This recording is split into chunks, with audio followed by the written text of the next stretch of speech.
자, 우리 계속해서 구역공과 시작하겠습니다. 우리 지금 기독론을 하고 있는데요. 우리 기독론 가운데 이 그리스도의 인격, 예수님의 인격에 관한 내용입니다.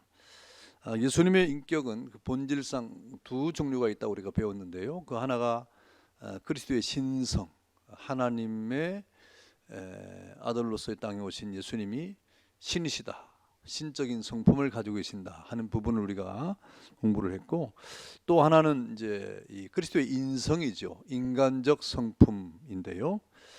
오늘은 이 그리스도의 인성에 관한 그런 내용을 살펴보도록 하겠습니다. 예수님께서 이 땅에 오셔서 33년의 공생애를 사셨는데, 예수님께서 이 땅에 사시면서 3년의 공생애 기간 동안에 십자가에 죽으심으로 우리 죄를 사해 주시고 부활하고 승천하셨죠. 그러면서 이제 그리스도의 복음이 증거되기 시작했는데, 그러면서 이제 초대교회가 형성이 됐습니다. 그래서 초대교회에 과연 예수님이 어떤 분이냐, 과연 예수님은 어떤 분인가 하는 이러한 이 질문을 던지게 되었는데, 그래서 사람들은 예수님에 대해서 생각할 때 예수님은 분명히 신이기도 하고 또 사람이기도 한데, 그러면 예수님이 그러면 반은 신이고 반은 인간인가 하는 이 어떤 초대교회의 원시적인 그런 생각을 했던 것이죠. 또 어떤 사람들은 예수님의 어떤 신성은 인정하겠으나 예수님의 몸의 실제성을 부인하는 그런 사람들도 있었습니다. 그래서 예수님은 하나님이시지 어떻게 사람일 수가 있겠느냐 하는 그런 부류의 사람들도 있었던 것이죠. 그러면서 이제 니케아 회의를 통해서 기독론이 정립이 됩니다. 예수님이 누구신가 하는 이런 질문을 던지면서 오랜 회의 끝에 예수님께서 말씀하셨던 그 말씀을 토대로 이제 그 니케아 회의의 신조를, 신앙 고백을 이제 만들게 되는데, 거기에서 이제 이 기독론에 대한 분명한 이야기를 하게 됩니다. 그래서 그 기독론이 정립이 되는데, 예수님은 완전한 하나님이시고 또 완전한 사람이셨다. 완전한 하나님으로 이 땅에 오셔서 완전한 사람의 몸을 입고 오신 예수님께서 우리의 죄를 위해서 십자가에 돌아가셨다고 하는 이 분명한 기독론을 정립을 하게 됩니다. 그래서 오늘날에 와서는 예수님의 신성이나 예수님의 인성을 부인하는 사람은 없습니다. 예수님은 진정한 하나님이셨고 또 예수님은 진정한 사람이셨다 하는 이런 사실을 부인하는 사람은 없는 것이죠.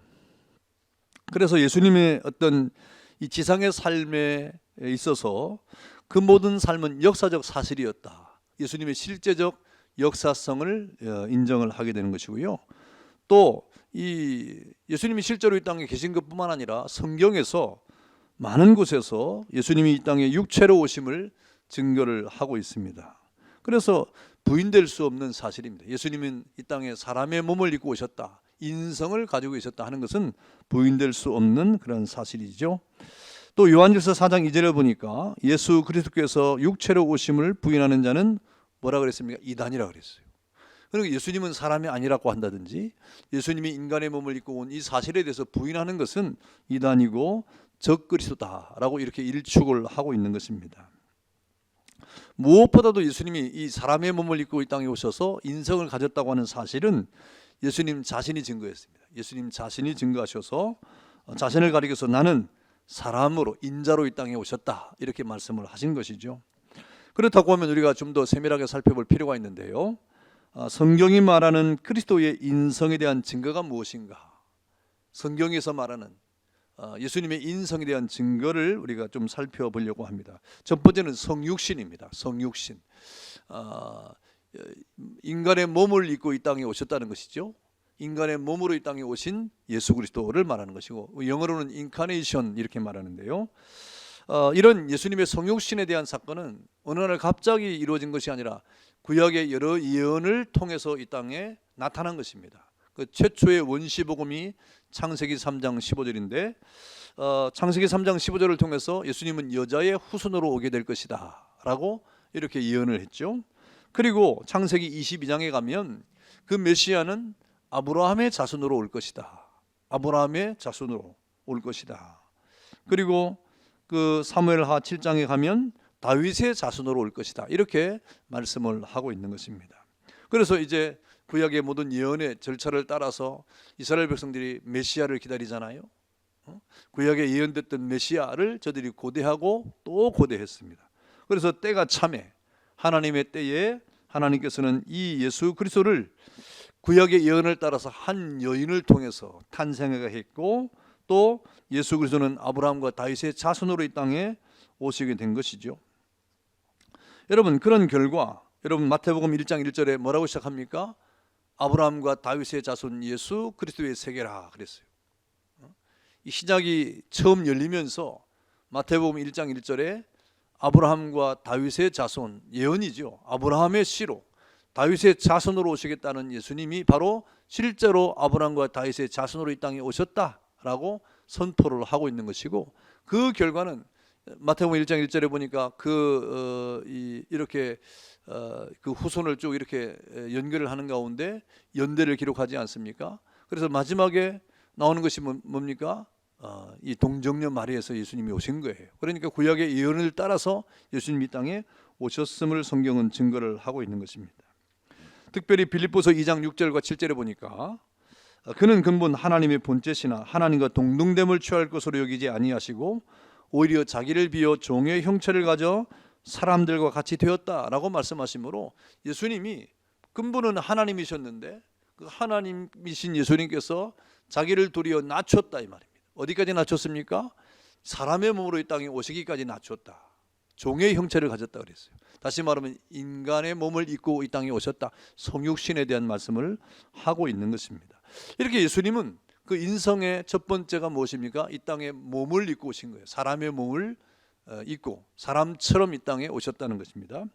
두 번째는 뭐냐면 그 사람으로 이 땅에 오셨는데 우리가 얼마 전에 성탄절을 크리스마스를 이렇게 맞이했지 않습니까? 아기 예수 탄생을 축하했는데 그럼 예수님은 아기로만 존재했느냐? 그렇지 않고 성장 과정이 있었다. 사람들이 아기로 태어나서 그 아기가 성장하는 것처럼 예수님도 성장 과정을 이렇게 맞이했던 것입니다. 그래서 예수님께서는 성육신 하셔서 이 땅에 육체 가운데 거하실 때 우리 인간과 동일한 성장 과정을 거쳤다는 거예요. 여러분, 그는 이 땅에 오심 자체가 여러분 초자연적인 것으로 오셨죠.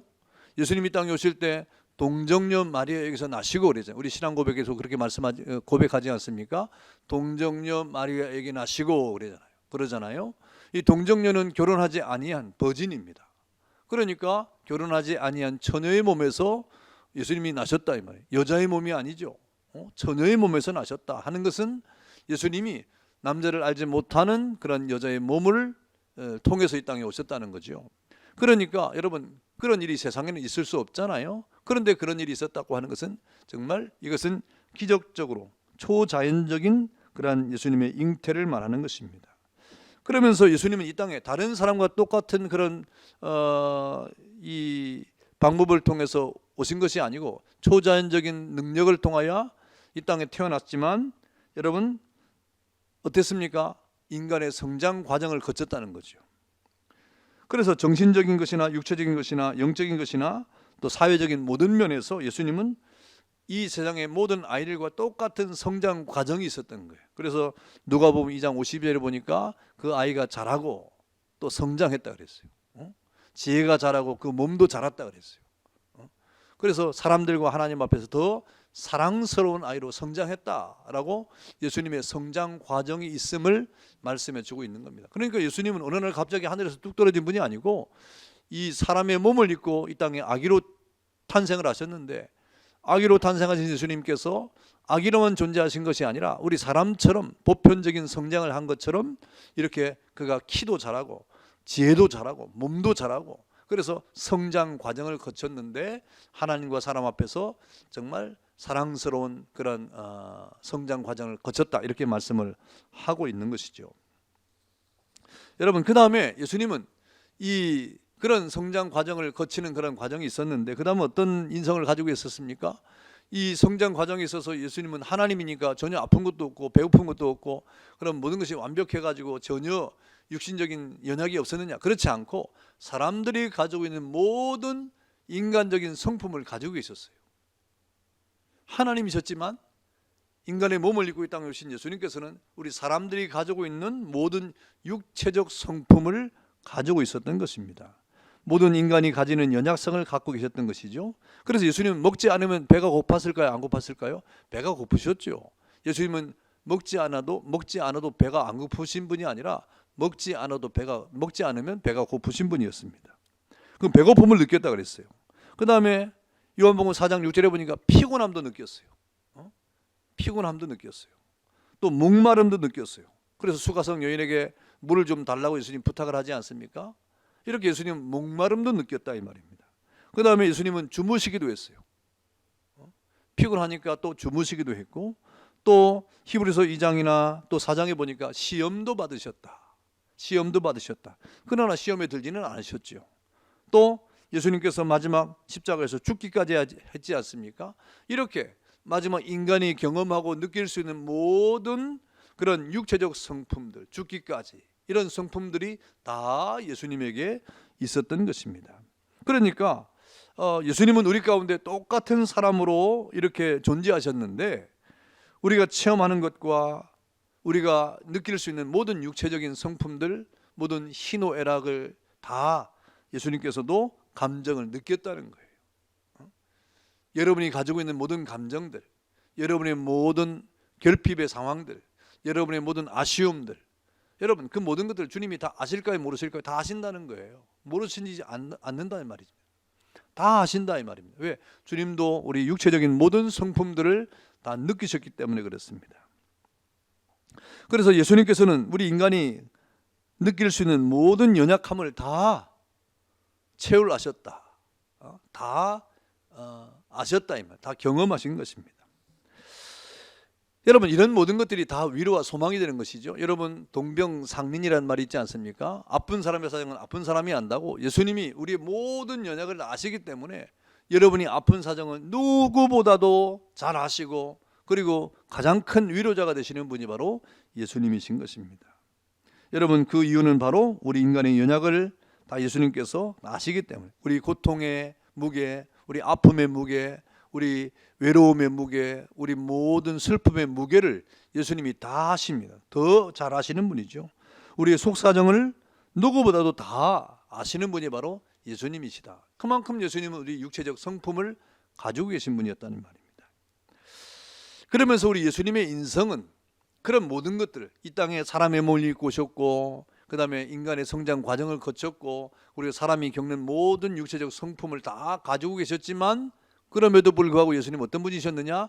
죄는 없으신 분이었다. 성경이 그렇게 말씀하고 있죠. 그러니까 예수님은 완전한 인간이었으나 모든 인간이 지니고 있는 죄성은 가지지 않았다는 말입니다.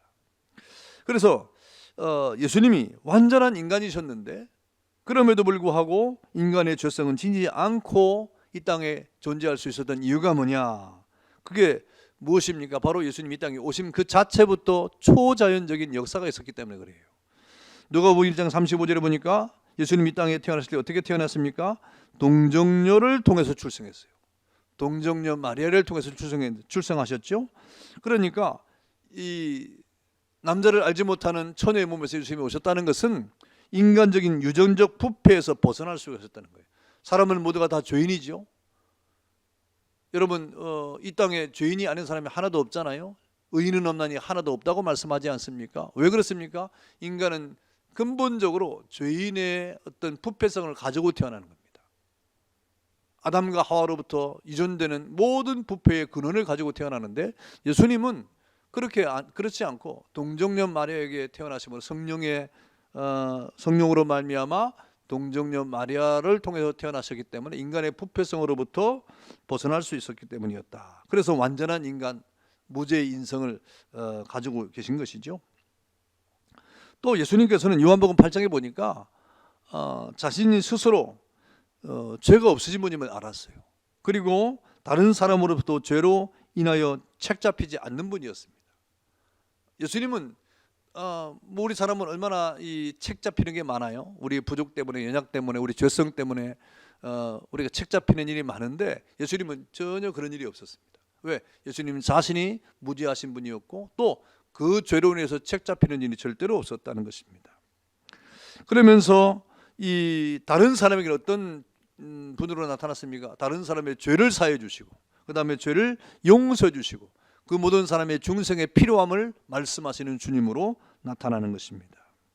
그 모든 것들이 자신에게는 적용되지 않았지만 이 땅의 모든 사람에게 다 그런 것들을 이렇게 적용하신 걸 보면 예수님은 죄 없으신 분으로 무죄의 인성을 가지고 계셨다 하는 것을 우리가 알 수가 있습니다.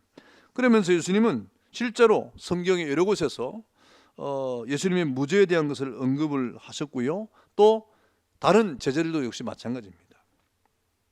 그래서 고린도후서나 히브리서 4장이나 베드로전서 2장에 보면 예수님이 무죄함, 예수님은 죄가 없으시다 이 말입니다. 이런 사실을 말씀을 하고 있는 것입니다.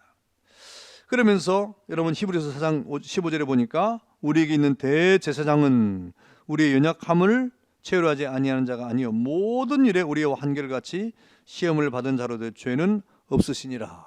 우리 예수님은 죄가 없다 이 말입니다. 우리의 모든 연약을 다 돌아보시고 다 아시는 분이었지만 그러나 예수님은 죄는 없으신 분이었다 이렇게 말씀하고 있는 것이죠.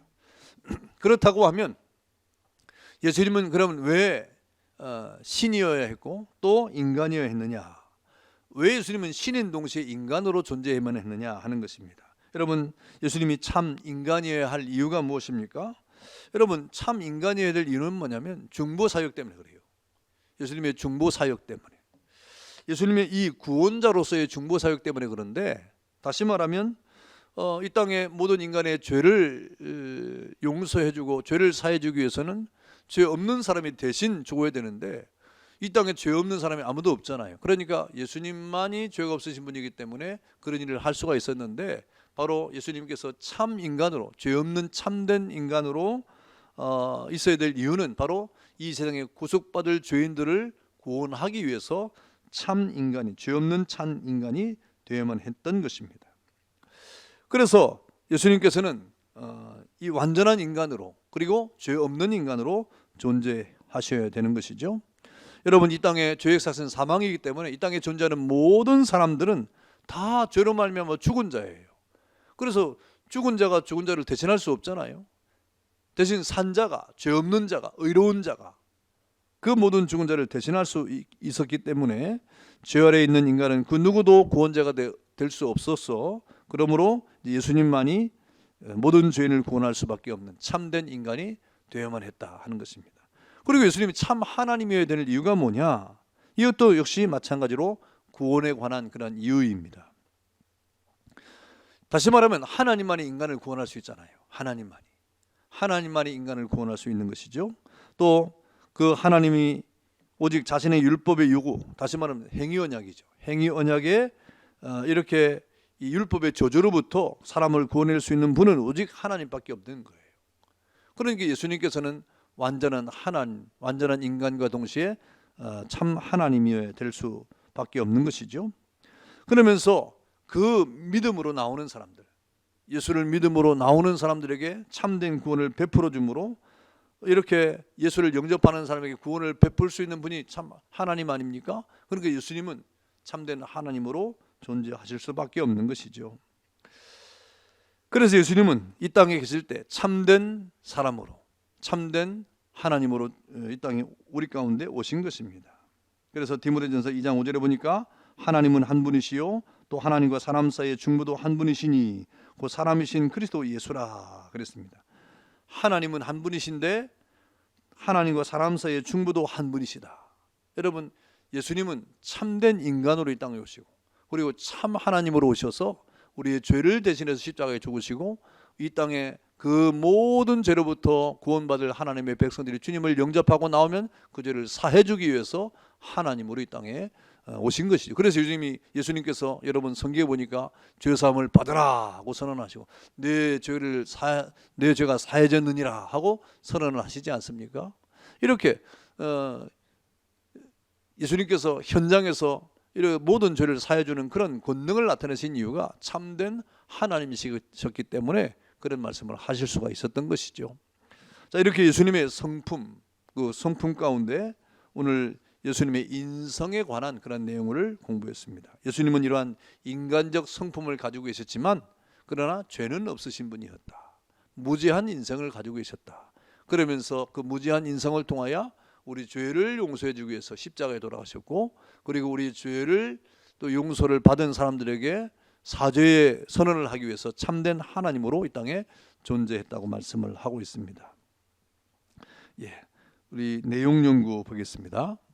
내용 연구 1번, 성경이 말하는 그리스도의 인성에 대한 증거는 무엇입니까? 그랬어요. 인간적 성품에 대한 예수님에 대한 증거, 성경이 말하는 것이죠. 빌립보서 2장 6절과 7절은 뭐라 그랬을까요? 예수님은 하나님과 동등되시다 그랬어요. 그러나 사람들과 같이 되셨다. 이 땅에 육신의 몸을 입고 이 땅에 오셨다. 성육신에 관한 그런 증거죠. 2번 누가복음 2장 52절은 뭐라 그랬습니까? 예수님이 인간적 성장을 했다는 거죠. 예수님이 키도 잘하고 지혜도 잘하고 이렇게 몸도 잘한 거예요. 그러면서 하나님과 사람들에게 더욱 사랑스러워 가셨다라고 말씀을 하셨죠. 인간적 성장을 하셨다는 것입니다. 세 번째는 요한복음 4장 6절과 7절인데 이 육체적 성품이 있었다는 거예요. 예수님이 하나님이셨기 때문에 육체로 오셨지만 하나님의 어떤 영광을 다 누리며 살았던 분이 아니라 예수님은 육체적 성품을 고스란히 안고 사셨던 것이죠. 피곤함도 느꼈고 목마름도 느꼈고 배고픔도 느꼈고 마침내 죽기까지 하셨지 않습니까? 이런 육체적 성품을 예수님이 가지고 있었던 인성을 가지고 있었다 하는 것입니다. 그리고 히브리서 4장 15절은 뭐라고 말씀하셨는가요? 모든 일에 우리가 똑같이 시험을 받으셨다. 다시 말하면 성육신하고 인간적 성장을 하고 육체적 성품을 가지고 있는 인성을 가지고 있었지만 어떻습니까? 무죄의 인성, 죄는 없으셨다. 죄는 없으셨다.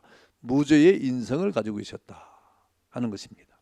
이런 것들이 이제 그리스도의 인성에 대한 성경적 증거입니다. 자, 2번 보겠습니다. 2번, 그리스도는 완전히 인간이었으나 모든 인간이 지니고 있는 죄성은 가지지 않으셨습니다. 그 이유에 대한 설명 중 맞는 것은 O표, 틀린 것은 X표를 하십시오 그랬어요. 자, 1번, 성령으로 말미암아 동정녀를 통하여 출생하였으므로 인간의 유전적 부패에서 벗어날 수 있었기 때문이다. 맞을까요? 틀릴까요? 예, 맞습니다. 2번, 다른 사람으로부터 죄로 인하여 책잡히지 않으셨다.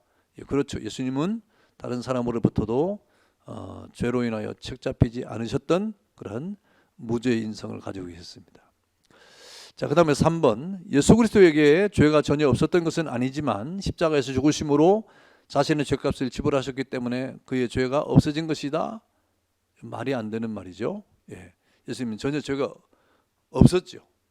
십자가에 죽으심은 예수님의 죄 때문이 아니라 우리의 죄 때문에 돌아가신 것이죠. 그 다음 4번, 예수 그리스도는 죄사함을 받아 중생이기 때문에 죄가 없어졌다? 그렇지 않습니다. 예수님은 전혀 죄가 없으신 분이죠. 5번, 성경의 여러 곳에 예수 그리스도의 무죄함이 직접 언급되어 있기 때문에 예수 그리스도는 죄가 없으시다. 이것도 맞습니다. 성경이 예수님의 죄 없으심을 증거하고 있죠. 자, 3번, 이 그리스도는 왜 신인 동시에 인간이어야 했습니까? 맞는 것을 모두 고르십시오 그랬죠. 맞는 것을 고르면 되겠습니다. 1번, 예수 그리스도는 중보자로서 죄인을 대표하기 위하여 완전한 인간이어야 했으며 하나님만이 인간을 구원할 수 있기 때문에 완전한 하나님이어야만 했다 그랬어요. 맞을까요? 예, 맞습니다. 2번, 구원사역의 중보자로서 예수 그리스도는 죄 없는 인간이어야만 했으며 인간 중에는 죄 없는 자가 없으므로 죄 없으신 하나님이 인간의 모습으로 이 땅에 오셔야만 했다. 이것도 맞죠. 3번, 하나님만이 하나님 자신의 율법의 요구를 완전하게 성취시켜 율법의 조조로부터 사람들을 구원해낼 수 있기 때문에 하나님이신 예수님이 사람의 몸을 입고 이 땅에 오신 것이다. 이것도 맞습니다. 4번, 예수 그리스도는 죄인의 참 구원자가 되시기 위해 참 하나님이 되셔서 우리 가운데 오신 것이다. 이것도 맞죠. 모두 다 맞는 그런 답이겠습니다. 그럼 다 고르면 되겠죠? 감사합니다. 우리 예수님의 인성에 관한 그런 내용을 공부했는데요. 예수님은 이 땅에 두 가지 성품을 가지고 계셨는데 신성과 인성을 가지고 있었다. 이 모든 것이 다 우리의 죄인 구원을 위한 예수님의 사랑인 것이죠. 또 예수님의 인성을 통해서 우리가 구원의 은혜를 받았다는 사실을 늘 감사하고 감격하며 살아가는 여러분 되시길 바랍니다. 감사합니다.